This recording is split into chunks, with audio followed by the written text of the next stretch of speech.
I am excited to say that the JACKWOLF Gunslinger is back. People have been screaming to bring back the Gunslinger since it originally dropped, and here we are. We have 5 new versions, so 5 different flavors, which is really awesome to see because this one's a hard one to pick from. All of them look great. I have my top favorite too, which I'll talk about in a second. This one happens to be the Ironwood.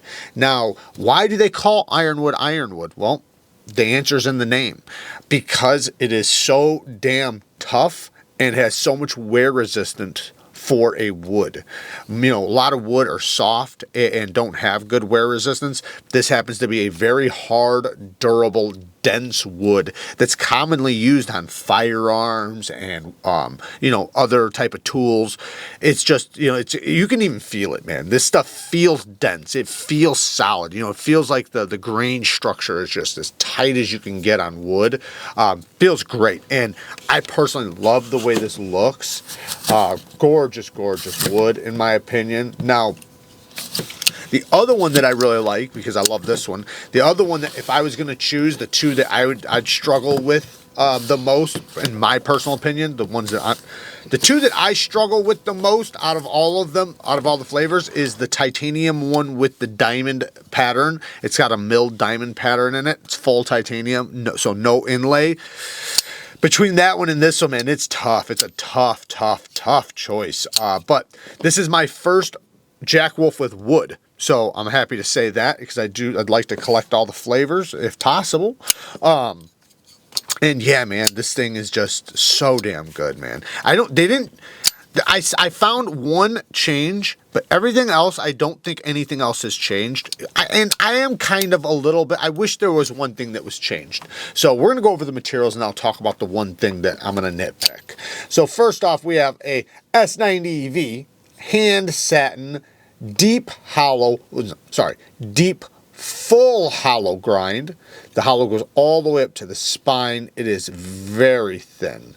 Then we have titanium bolsters, a titanium bolster lock with a satin titanium milled pocket clip that matches the blade, as you can see. Some people might argue that they wish this was blasted. I disagree, man. I think the transition from the clip to the blade, it works. Then you have a satin backspacer as well. So we have a titanium satin backspacer that also, you know, just the shininess of it, it looks really good. It's not polished, but it's fine enough that you get the reflection. It's really, really nice. The action, man, the original one, here, actually, you know what? I have the original one right here. The original one had amazing, amazing action. This one's just as good, if not even better, because look at how smooth this one is. This one is so, so smooth. This one was smooth, but this one's definitely smoother. And I would have never expected it to be that smooth with this light of a blade. I mean, it's such a damn light blade. Anyways, the front flipper works so good. They did a great job on that front flipper. They arguably didn't need to change anything on that, so worked out very, very well for them. The fuller, also very easy to get to. The detent is very well tuned for both deployments. So it's always nice to see when you have a multiple deployment knife and the detent happens to work for both of them or line up for both of them, because that can be tough for companies to achieve, which it makes sense because, you know, different deployments require different levels of strength from your detent. Super damn snappy though. Listen to this. This thing cranks open. The ergonomics are really, really good. I like it. It kind of reminds me of a firearm, hence, you know, the Gunslinger, especially the wood version. You know, it has this essence to it that I really, really like. It kind of reminds me of, you know, a revolver or something. Now, what's my nitpick, right? Well, it was the same nitpick I had originally, and I'm surprised he didn't change this. I know why he didn't. He didn't do it because he didn't want to interrupt the lines, which I understand. So this is a personal preference type of thing right here that I'm going to complain about. Well, one, I think arguably most people would want this, but whether or not you would do it, it would pose so much of an issue that you'd want to change the look. That's the question. So that would be the lock bar cutout.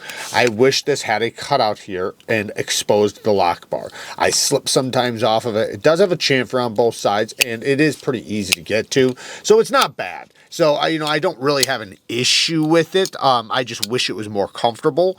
Now, I know he doesn't want to interrupt the lines, which I do understand. However, for me personally, I like the interruption. I think a lock bar cutout just adds to the character, and to me, when I see a nice lock bar cutout, that's attractive to me. It shows me that the designer, the maker, really cared about the disengagement of the knife and wanted to give you a nice comfortable disengagement, and I'm guaranteed that when I see that. That's the thing.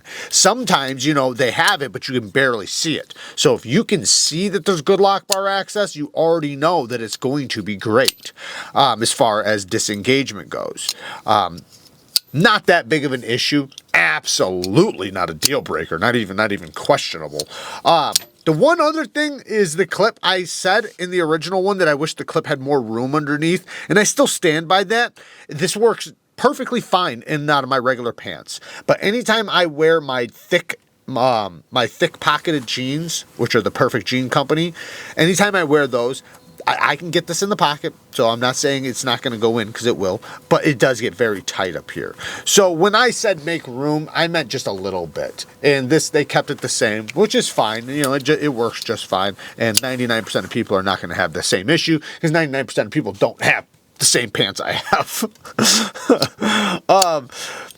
Anyways, arguably, this is the best knife that JACKWOLF's created. I would argue that the After Hours is the best, or at least right there. Some people are going to, this is going to be obviously personal preference, right?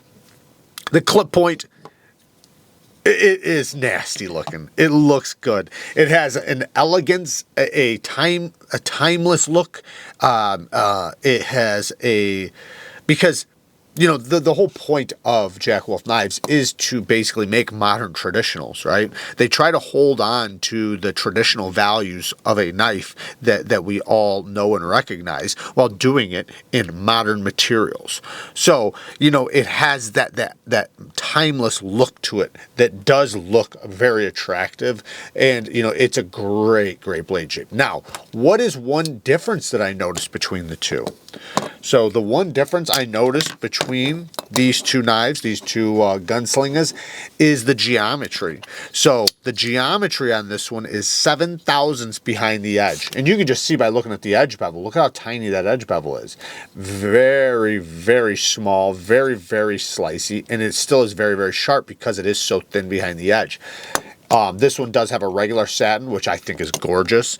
This one has a hand satin and is 15 thousandths behind the edge. So it's double the thickness behind the edge.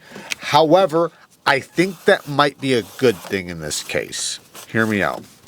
It's arguable, debatable, but the sliciness between the two, I don't expect to feel much of a difference. I think if I handed you one, you wouldn't be able to tell which one had the thinner geometry, because they're so damn thin, both of them. The blade is broad and has a full hollow. So it's not like it's just slicey at the edge. The entire blade geometry is slicey. Now, since that's a fact that this thing is super damn slicey, you still want to hold on to some toughness.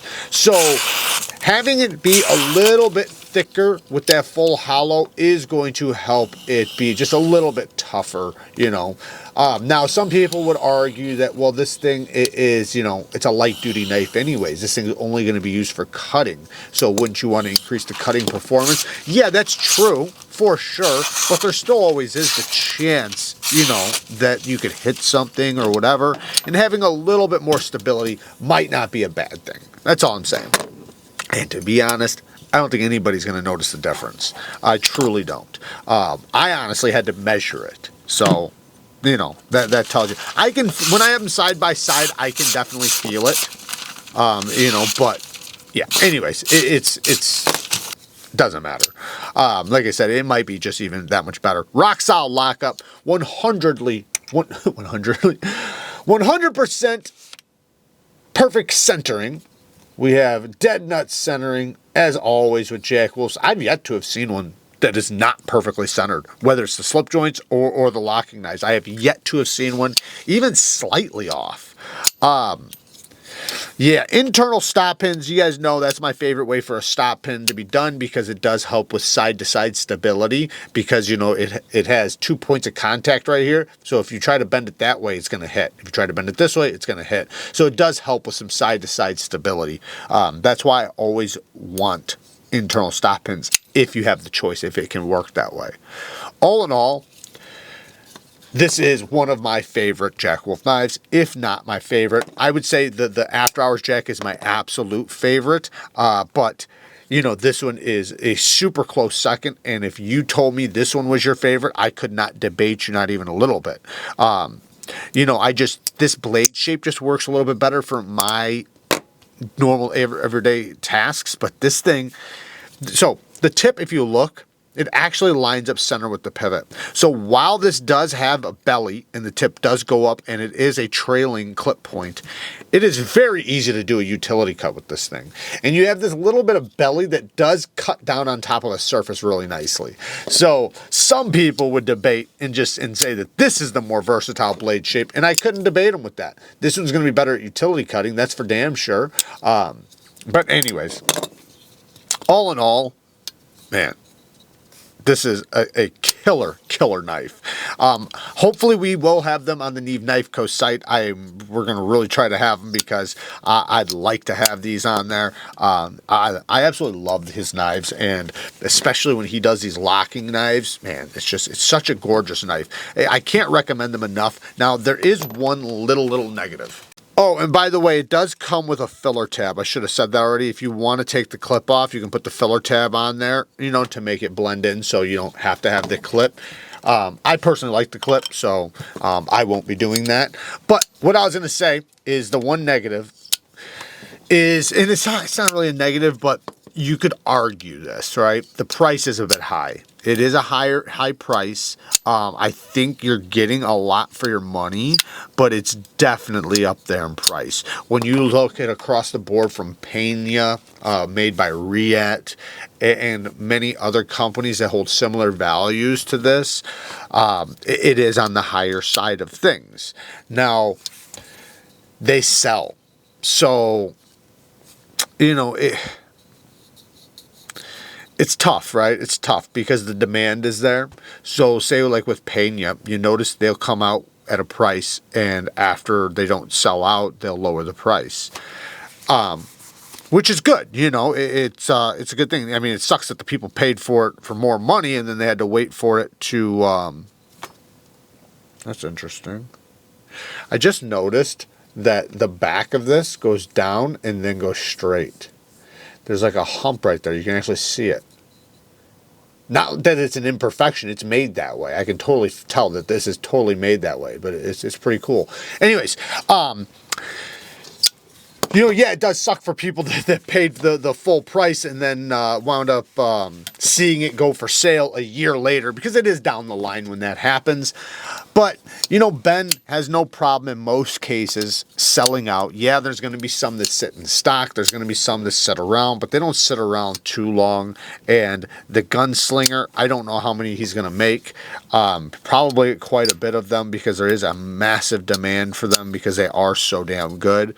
Like I said, we're going to try to have them in the store, the NEEVEKNIVECO store, and we do have the USA Made Apparel coming very soon. I'm really excited about that. You guys are going to hear me screaming and screaming and screaming about this from now on, because I plan on promoting our USA Made Apparel. I'm very proud of it. I've been trying to do this for a year and a half now, maybe even 2 years. I've been trying to get USA Made Apparel, and I'm finally able to do it. I'm really excited about it. We're going to have knife art on t-shirts and maybe some sweaters too. Right now we're, you know, working on the t-shirts. We're going to have a bunch of different flavors, a bunch of different colors, and then a bunch of different designs. And then we're talking about monthly, introducing new designs monthly. It's absolutely badass. So if you guys want to get some USA Made Apparel, it is coming very soon. It will be on the NEEVEKNIVECO site. But anyways, I just figured I would briefly talk about that, because we are planning on having these on the site as well. because it belongs there. You know, like I tell you guys, I'm trying to put knives on the site that I love. I want to put knives on there that I recommend. I don't want to put knives on there that I don't like and try to shill them out. Like, I don't want to do that. So I'm not going to do that. It's not even about want. I won't do that. So I want to make sure that the things I put on there, if they are bad and I don't like them, I'm just going to say it. If we have to take a loss, we take a loss. I just, you know, I can't in good conscience tell you something's good just to sell it to you. I'll just tell you, don't buy it. It's not, you know, it's not worth it. These, I can arguably say, yes, they are higher priced, 100%, without a shadow of a doubt. But it's a damn good knife. You know, it's hard, right? It's tough when you're looking at something and it's so damn good. But then you have like this argument, like, well, the price is really high, but it's really good. You know, it's hard, but yeah, undeniably, it is definitely on the higher side for the materials, for basically everything across the board. Ben does a really good job, though, promoting his stuff. He sends these out to all kinds of content creators, which, you know, is at a huge expense. So he definitely is. He's part of the community, man. Ben is a great dude. I can't express that enough. Go talk to him if you ever go to Blade Show. Go watch some lives that he's done. He's came on lives with me. Me and him had a great discussion. I've met him a few times, and he's just a great dude. So, to me, sometimes I'd rather support a company and spend, you know what, Transparent Knives said this the other day, and I can't agree with him more. I'm willing to pay a little bit more for the maker if he's a good guy, if he stands by his product, if he'll fix anything, no questions asked, you know. So I see a lot of those qualities in Ben. So, you know, if you got to pay a little bit more for that, so be it. Work hard, stay tough. Until next time, peace.